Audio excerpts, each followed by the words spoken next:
வணக்கம். நான் ரகலபுரம் படத்தோட இயக்குனர் மனோ பேசுகிறேன். ரகலபுரம் படம் பெரிய வெற்றி அடைஞ்சிருக்கு. சக்ஸஸ்ஃபுல்லாக தேட்டரில் ஓடிக்கிட்டு இருக்கு. அதற்கு ஒத்துழைப்பு கொடுத்த அனைத்து ரசிகர்களுக்கும், நேயர்களுக்கும், பத்திரிகை மற்றும் தொலைக்காட்சி அன்பர்களுக்கு என்னோட நன்றியை தெரிவிச்சுக்கிறேன்.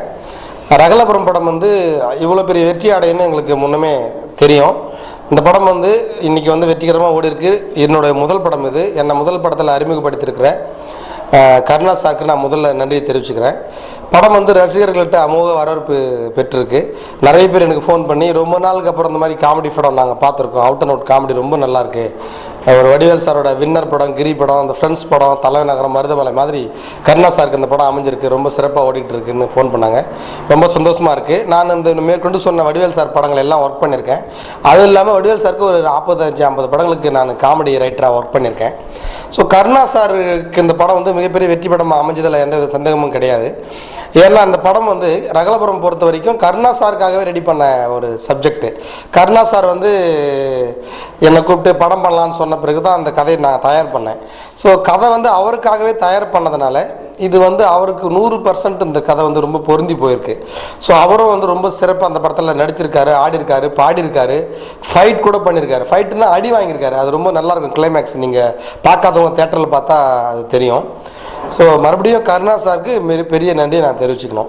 சார், இவர் போலீஸ் ரோல் அப்படிங்கும்போது திரும்ப காமெடி ஓரியன்டாக தான் இருந்திருக்கு. ஒரு ஹீரோயிசம் காட்டுற மாதிரியோ இல்லை அவரை ஒரு டிஃப்ரெண்ட் இமேஜ் கொடுக்குற மாதிரி இது ஸ்கிரிப்ட் இல்லை. ஆஸ் யூஷுவல் அவரோட காமெடி ஜேர்னல் தான். ஸோ அந்த மாதிரி இருக்கும்போது இந்த ஸ்கிரிப்ட் இவர் எக்ஸெப்ட் பண்ணுறது எப்படி அவரை கன்வின்ஸ் பண்ணீங்க? எந்த ஃபேக்டர் அவருக்கு ரொம்ப பிடிச்சிருந்தது ஸ்கிரிப்ட்ல? ஓகே,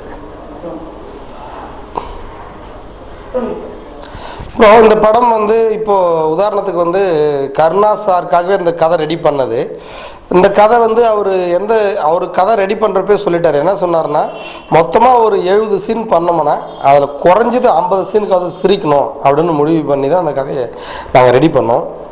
அப்புறம் முக்கியமான விஷயம், ஒரு போலீஸ் சப்ஜெக்ட் பண்ணாலே இது வரைக்கும் தமிழ் சினிமாவில் இல்லை, இந்திய சினிமாவிலேயே, ஏன் உலக சினிமாவில் கூட சொல்லலாம், இதனால் வரைக்கும் ஒரு போலீஸ் சப்ஜெக்ட் அப்படின்னா அது ஆக்ஷன், ஃபைட்டு, சேசிங், தீவிரவாதிகளை பிடிக்கிறது, ரவுடிங்களை பிடிக்கிறது அப்படின்னு பரபரன்னு அப்படி தான் இருக்கும். உதாரணத்துக்கு சிங்கம் படம் சொல்லலாம், சாமி படம் சொல்லலாம், இன்னும் நிறைய நடிகர்கள், பெரிய நடிகர்கள் நடித்த படங்களை சொல்லலாம். அர்ஜுன் சார் நடிச்சிருப்பார், விஜயகாந்த் சார் நடிச்சிருப்பார். இப்போது அப்படி இருக்கிறப்போ சிங்கம் படம் கருணா சார் நடிக்க முடியுமா? நடித்தா ஜனங்க ஏற்றுப்பாங்களா? நீங்களே சொல்லுங்கள். ஸோ அப்போது கருணா சார் நடித்தா போலீஸ் சப்ஜெக்ட்டு காமெடியாக இருக்கணும், அதே நேரத்தில் போலீஸுங்களை கிண்டலும் பண்ணக்கூடாது, கேலியும் பண்ணக்கூடாது. இதெல்லாம் மைண்டில் வச்சுக்கிட்டு நாங்கள் அந்த படத்தை பண்ணோம். கருணா சார் எந்த இடத்துல இம்ப்ரெஸ் ஆனார்னா, ஒரே ஒரு சீன் தான் நான் முதல்ல சொன்னேன். அந்த சீன் கேட்டு அவர் இந்த படத்தை எனக்கு அட்வான்ஸ் கொடுத்துட்டு எனக்கு கமிட் பண்ணிட்டார்.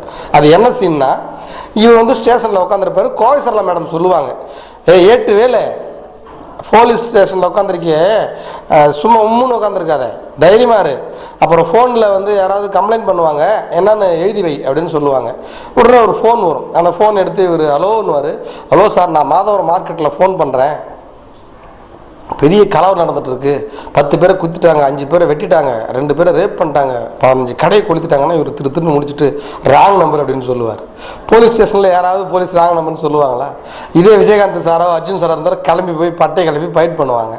ஸோ இதுதான் அவர் மீட்டருக்கு, அவர் கேரக்டருக்கு ஏற்ற ஒரு சீன். இப்படியே சீன் பண்ணிக்கலாம் அப்படின்னு சொல்லி அவர் ரொம்ப ஹாப்பியாகி அப்படி கடன்னு அவருக்கு ஏற்ற மாதிரியே இப்போ நிறைய பேர் சொல்கிறது என்னன்னா, ஒரு போலீஸ் சப்ஜெக்ட் அவுட் அண்ட் அவுட்டாக ஒரு காமெடியை வச்சு படம் இட்டு கொடுக்குறது ரொம்ப சிரமமான விஷயம்.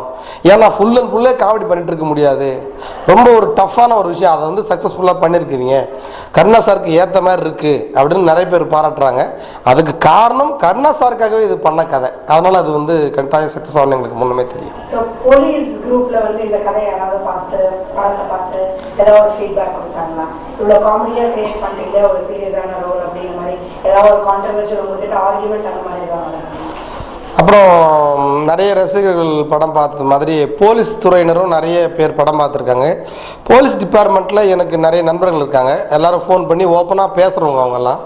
அவங்க ஃபோன் பண்ணி முதல் வார்த்தை என்ன சொன்னாங்கன்னா, ரகலபுரம், கருணாசு போஸ்டர்லாம் காமெடியாக பார்த்த உடனே ஏதோ எங்கள் டிபார்ட்மெண்ட்டையும் நீங்கள் வார போகிறீங்க, கலாய்க்க போகிறீங்க, கேலி பண்ண போகிறீங்க அப்படின்னு தான் நாங்கள் நினச்சி உள்ளே போனோம்.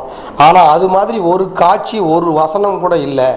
இன்னும் சொல்லப்போனால் அந்த மாதிரி போலீஸ் ஸ்டேஷன் இருந்துட்டா எங்களுக்கும் மைண்டெல்லாம் டென்ஷன் இல்லாமல் ப்ரெஷர் இல்லாமல் சந்தோஷமாக ஜாலியாக இருக்கும். ஏதோ ஒரு ஃபேமிலியை பார்த்த மாதிரி இருந்துச்சு.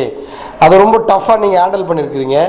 அதே மாதிரி எந்த இடத்துலையும் வந்து நம்ம கிண்டல் பண்ணுறக்கூடாதுன்றது கவனமாக நீங்கள் இருந்துருக்கிறீங்கிறதெல்லாம் நாங்கள் உணர்ந்தோம். அதே நேரத்தில் காமெடி நான் இருந்தாலும் அவர் மேலே உயிரை பணைய வச்சு விஷயங்கள் பண்ணுறதெல்லாம் ரொம்ப நாங்கள் ரசித்தோம். இதுவும் ஒரு விதத்தில் போலீஸ் துறையினருக்கு ஒரு என்ன சொல்கிறது, ஒரு பெருமை சேர்க்கக்கூடிய படமாக தான் இருக்குது. அதனால் வந்து ரொம்ப சந்தோஷம்தான், இப்படியே படங்களை வந்து பண்ணுங்கன்னு சொல்லி போலீஸ் டிபார்ட்மெண்ட்லேயே எனக்கு நிறைய பேர் ஃபோன் பண்ணி பாராட்டினாங்க. நானும் கூட பயந்துக்கிட்டு இருந்தேன், என்னடா நம்ம ரொம்ப பயந்த கேரக்டராக போலீஸை காட்டிருக்குமே அப்படின்னு. அது அதனோட சுபாவம். அது இல்லாமல் இன்னொரு விஷயம் என்னென்னா, பயந்தவன் கூட போலீஸில் சேர்ந்தால் வீரனாக மாறிடுவான்.